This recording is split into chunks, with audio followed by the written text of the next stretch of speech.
1982, the South Atlantic became the grave of the past. A single sea-skimming missile, costing less than 1% of the multi-million-pound warship it was about to destroy, exposed a fatal flaw in the world's most powerful navies. The British Task Force, the largest fleet seen since the Second World War, was sailing into a high-tech trap, heading toward an existential crisis that would rewrite naval doctrine forever. The necessity for this colossal undertaking was the result of a gamble taken 4,000 miles away. On the 2nd of April, 1982, the Argentine military junta, seeking to bolster its failing popularity, seized the Falkland Islands, or Las Malvinas. This invasion was swift, audacious, and a profound humiliation for the United Kingdom. The political stakes could not have been higher. Failure to respond meant the end of Britain's standing as a serious global power. The response, dubbed Operation Corporate, was a massive commitment to project military power across a vast logistical chasm, pushing the capabilities of the Royal Navy to its absolute breaking point. Within days, the British government assembled a task force of over 127 vessels, a mix that stretched the definition of a combat fleet. It included Royal Navy destroyers, frigates, nuclear submarines, and hastily requisitioned merchant ships like cruise liners and cargo vessels, all pressed into service. This was the last great fleet of the Cold War, a testament to decades of conventional naval thinking, where surface ships and carrier battle groups reigned supreme. These ships, specifically the Type 21 and Type 12 frigates, were crewed by sailors trained to fight the sophisticated submarine threat of the Soviet Union in the North Atlantic, not air-launched anti-ship missiles in the Deep South. Yet, as these ships steamed south, they carried a deep, systemic vulnerability. Their anti-air defenses, such as the aging Sea Slug missile system, were largely geared toward high-altitude, manned bomber threats. They were terrifyingly unprepared for the modern, low-level precision weapons that Argentina now possessed. The vessels, particularly the valuable Type 42 destroyers, lacked the modern rapid-fire defensive systems that could counter a missile traveling just 10 feet above the waves. The Type 42's main defense, the Sea Dart missile system, had a minimum engagement range that was simply too far to stop a fast, low-flying missile like the Exocet once it was launched. The design philosophy of the 1970s, which valued long-range deterrence, was being exposed as obsolete by the new reality of close-range, low-level attack. The long, punishing voyage south, battling the notorious weather of the roaring 40s and the furious 50s, only compounded the exhaustion and the underlying fear among the sailors. The ships were alone, isolated, and their supply lines were razor-thin. Conflict was thus set up as an epic mismatch of eras. A proud, conventional navy, trained for fighting the Soviet Union, sailing into a theater defined by technology that had barely been tested in battle. The British declared a 200 nautical mile total exclusion zone, or TEZ, around the islands. But this diplomatic boundary meant little to the two unseen threats that lurked beneath the waves and across the skies. Argentina's greatest naval asset was not its surface fleet, which mostly comprised older ships. It was its silent hunter, the formidable German-built Type 209 diesel-electric submarines. One vessel in particular, the ARA San Luis, was given the critical mission to infiltrate the British picket lines and menace the capital ships. This submarine, one of the most advanced conventional designs of its time, was capable of remaining completely silent for days and deploying modern torpedoes.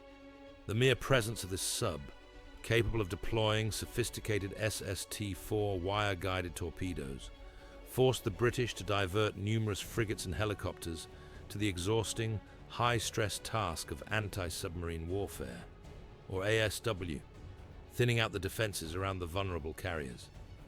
Every crackle on a sonar screen, every strange noise in the deep, signaled a potential fatal engagement. For the British crew, the constant pinging of sonar became the sound of anxiety, a relentless reminder that they were never truly safe.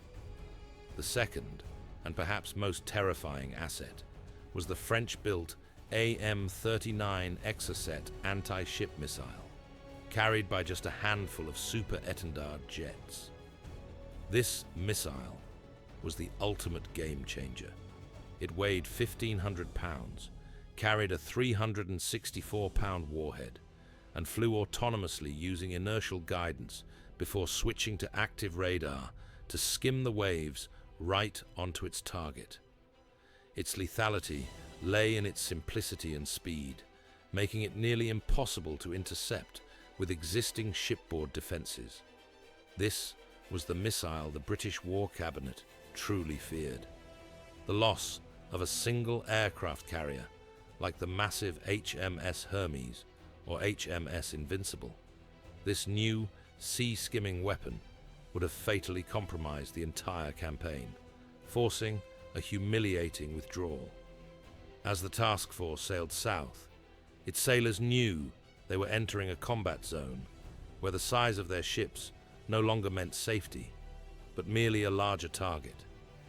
The war, which was only weeks old, had already transitioned from a geopolitical skirmish to a desperate, high-stakes military challenge where the hunter could be smaller than the prey. The tension beneath the surface was immediate and absolute. The British nuclear-powered hunter-killer submarine, HMS. The Conqueror was the first to deliver a crushing strategic blow. Its mission was to enforce the will of the task force commanders against the Argentine Navy, which threatened to conduct a dangerous pincer movement. Operating far outside the announced exclusion zone, the Conqueror had been tracking the Argentine cruiser, ARA General Belgrano, and its escorts for 30 hours, receiving explicit authorization from London to engage. The command was simple: remove the threat. The Belgrano was a venerable American-built warship, purchased by Argentina decades earlier, a relic of the Second World War, with a crew of over 1,000 men, many of them young conscripts. The cruiser was believed to be maneuvering as part of a southern pincer movement intended to attack the task force's logistical flank. The decision to strike was made at the highest levels of the British government, a massive, strategic blow designed not just to eliminate one ship, but to remove an entire surface fleet from the board, thus securing the safety of the main British force. The Conqueror's captain, Commander Chris Reeford Brown, ensured his boat was in perfect position. The silence inside the submarine was absolute, broken only by the hum of machinery and the quiet, measured commands necessary for a firing solution. The calculation was complex, factoring in the target speed and the cold density of the water. 3 minutes before 3 o'clock in the afternoon, the Conqueror fired 3 conventional, non-guided Mark 8 Mod 4 torpedoes.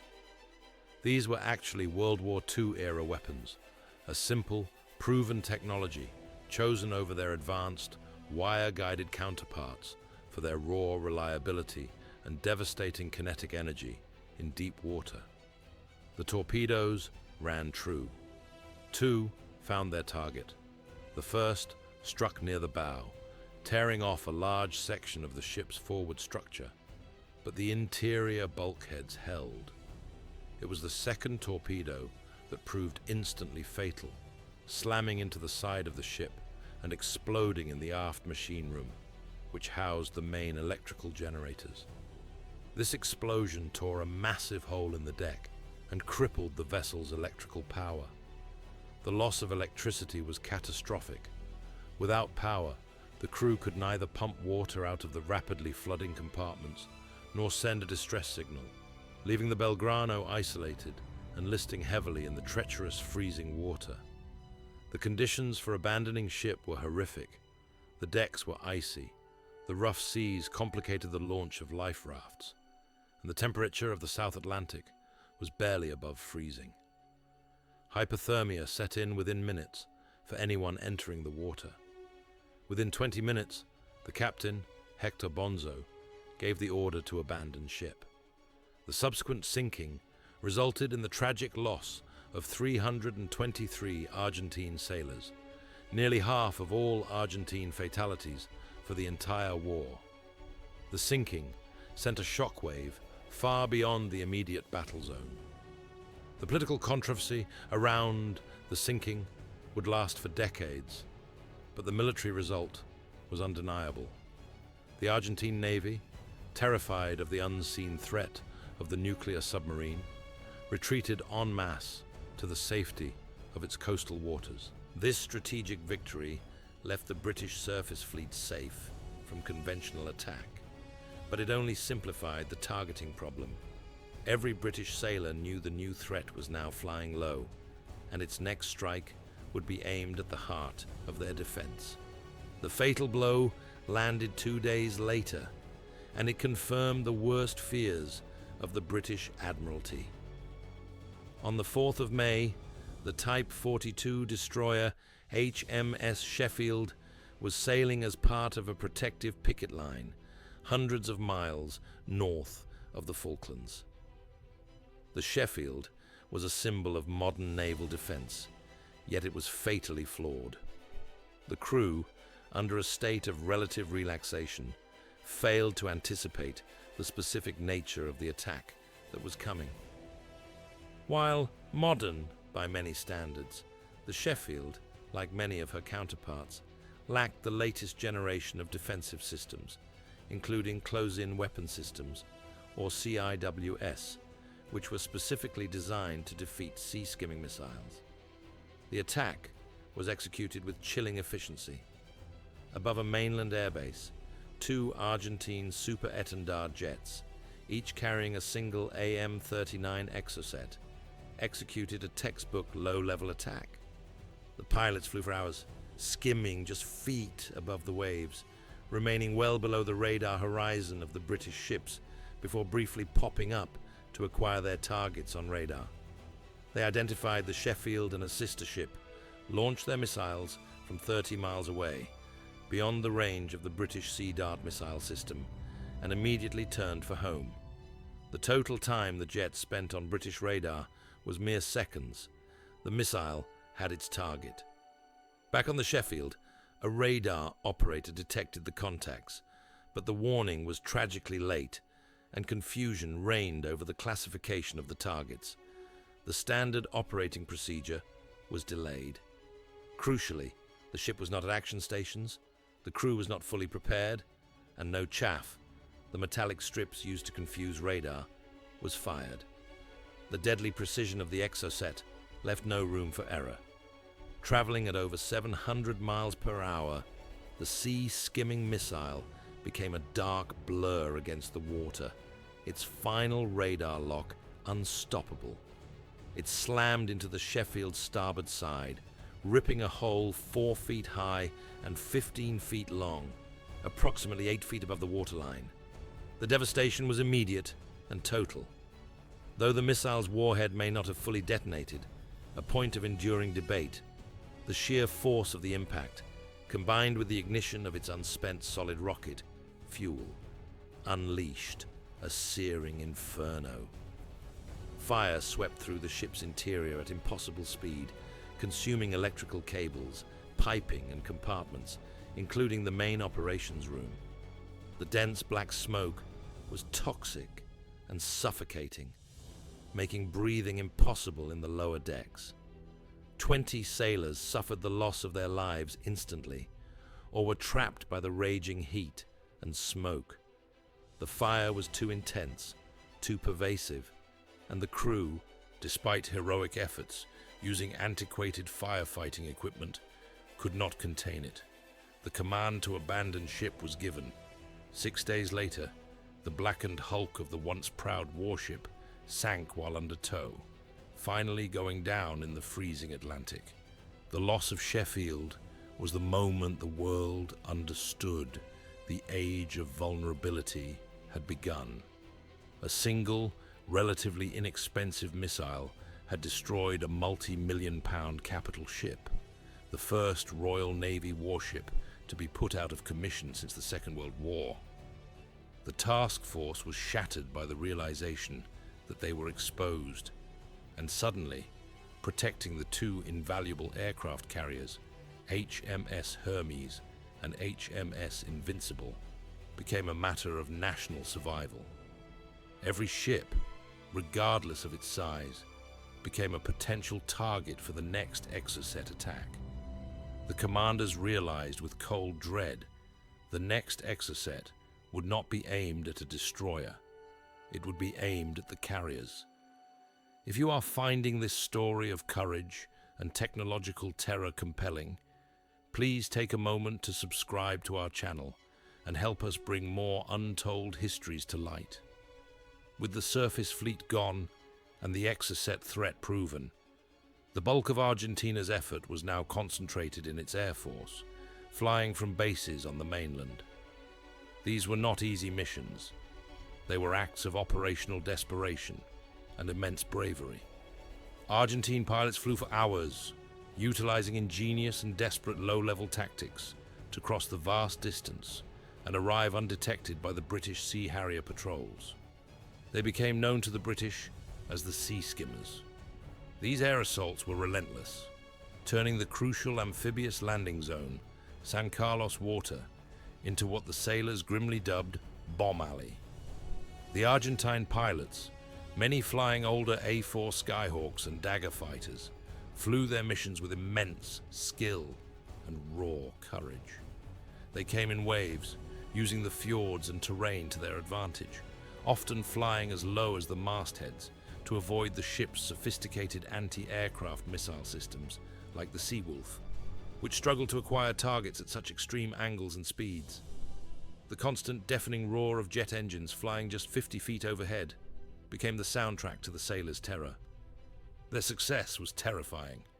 In a span of just 4 days, they sank 2 frigates, HMS Ardent and HMS Antelope, and the destroyer HMS Coventry. The loss of these ships was devastating, but the British Navy was only saved from an even greater catastrophe by a crucial, almost unbelievable technical failure on the Argentine side. Many of the air-dropped iron bombs were fused for a high-altitude drop, meaning they failed to detonate when striking the ship's hulls at low level. Dozens of ships were struck by bombs that passed clean through the decks and exploded harmlessly in the sea, or lodged, unexploded, in engine rooms and galleys. This incredible series of malfunctions was the only thing preventing the complete destruction of the amphibious landing fleet and the subsequent failure of the entire ground campaign. This was a terrifying, chaotic, and brutal exchange. While the British air defense was often overwhelmed, the small, highly maneuverable Sea Harriers, operating from the carriers, proved to be the absolute masters of the air. They were nicknamed the Black Death by the Argentine pilots. The Harriers, flying with exceptional skill and utilizing the superior American AIM-9 Lima Sidewinder missiles inflicted heavy losses on the Argentine attackers. The Sidewinder had a crucial all-aspect targeting capability, meaning it could lock onto the heat of an enemy jet from any angle, not just the rear, making the Harriers lethal hunters. This advantage, combined with the Harrier's unique vertical takeoff and landing capability, allowed the small British air wing to decisively control the skies over the task force. Yet, every downed aircraft was paid for in ship damage and loss of personnel. The war at sea had become a slugging match, defined by speed and luck, where a bomb that failed to explode was a miracle, and a ship without its CO was a tomb waiting to happen. The sheer density of the attacks forced the British to accept brutal losses as the price of establishing the vital beachhead, creating a perimeter for the ground troops that would ultimately decide the war. The naval battle was brutal, unforgiving, and fought over the most vulnerable landing site in the history of modern warfare. The fighting eventually moved ashore, culminating in the Argentines' surrender on the 14th of June. But the war's most profound impact had already been delivered at sea. The cost for the Royal Navy was immense. 6 combat vessels and 2 crucial support ships were lost, including the container ship SS Atlantic Conveyor, which carried vital transport helicopters. The total losses were heavy, but the losses were heavily weighted by technology. The vast majority were caused by missile or air-dropped bomb attacks. The losses demonstrated to the world that a small nation, using a handful of modern precision weapons, could successfully challenge the naval might of a global power. The Falklands conflict was the ultimate laboratory for future naval warfare, confirming the age of vulnerability and proving that the Cold War-era surface combatant was fundamentally exposed. The lessons were immediate and global. Navies across the world, including the United States Navy, immediately began to reassess their doctrine. The speed of the exocet and the density of the air attacks demanded a defensive overhaul. The first and most critical change was the widespread adoption of close-in weapon systems, or CIWS. These radar-guided rotary cannons, like the American Phalanx, could throw a wall of depleted uranium rounds into the path of an incoming missile, providing a last line of defense. The type of defense the Sheffield had lacked. Ships were hastily refitted with additional missile launchers and electronic warfare suites to create multiple layers of defense. The entire architecture of the modern warship had to change. Designers began integrating sensors and weapons into a single, cohesive system. A recognition that human reaction time was simply no longer fast enough to stop a sea-skimming missile. Furthermore, the war highlighted the need for defense in depth. The British carriers' reliance on a small number of Harriers and missile ships proved to be a razor-thin margin of safety. Future doctrine demanded better airborne early warning, the ability to spot the enemy far out, long before they could launch their missile salvo. The inability to monitor low-flying aircraft was an acknowledged failure that drove billions of dollars in subsequent defense spending across NATO. Naval architects and engineers immediately began designing new classes of vessels with far greater compartmentalization, better damage control procedures, and advanced fire suppression systems, knowing that a single hit was no longer an inconvenience, but a potential fatal event. This new shipbuilding focus on survivability was the lasting, structural legacy of the ships lost in 1982. The Falklands confirmed that the era of massive naval battleships was truly over, replaced by a stealthier, faster, and infinitely more dangerous game where one missile strike, costing less than the ship it sank, could change the course of a war. The sailors of the task force had fought and won the last great conventional sea battle, but in doing so, they ushered in the first modern naval war. The courage and sacrifice of the men on both sides deserve to be remembered. If this story has left you thinking about the transition from traditional to modern warfare, please share this video with someone who loves military history. Let us know in the comments what other pivotal moments in military technology we should explore next.